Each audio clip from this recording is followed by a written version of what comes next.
സജ്ജനങ്ങളായ ആളുകൾ ഒരു വേളയെങ്കിലും ജീവിതത്തിൽ ഒരു ശൂന്യതയിലേക്ക് ആരാരും കൂടെയില്ലാതെ ഒറ്റക്കിരുന്ന് ഏകാഗ്രനായി ഒന്ന് കണ്ണ് നനഞ്ഞ് അള്ളാഹുവിന്റെ മുമ്പിൽ ഇരിക്കാൻ ഒരു സമയം കണ്ടെത്തണം. നമ്മൾ മൊബൈൽ ഫോണും ഡാറ്റയും വൈഫൈ ഒക്കെ ഒന്ന് ഓഫ് ചെയ്തിട്ട് പടച്ച തമ്പുരാന്റെ മുമ്പിൽ ഇരിക്കാൻ ഒരു ദിവസം ഒരു അരമണിക്കൂറെങ്കിലും ഒന്ന് ഇരുന്ന് ഒന്ന് കണ്ടംപ്ലേറ്റ് ചെയ്യുക, അള്ളാഹുവിനെ കുറിച്ച് ആലോചിച്ചിരുന്ന് ഒന്ന് കണ്ണ് നനയാൻ.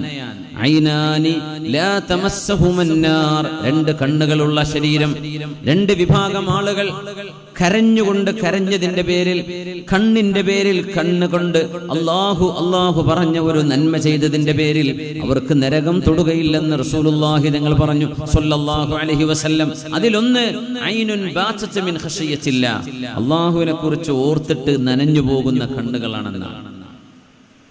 അള്ളാഹിനെ കുറിച്ച് ഓർത്തിട്ട് കരയാൻ ഇതിനൊക്കെ സമയം കണ്ടെത്തണം. ആൾക്കാരുടെ ഇരുന്നിട്ട് കരയേണ്ട ആവശ്യമില്ല, ഒറ്റയ്ക്കിരുന്നിട്ട് കരയാൻ.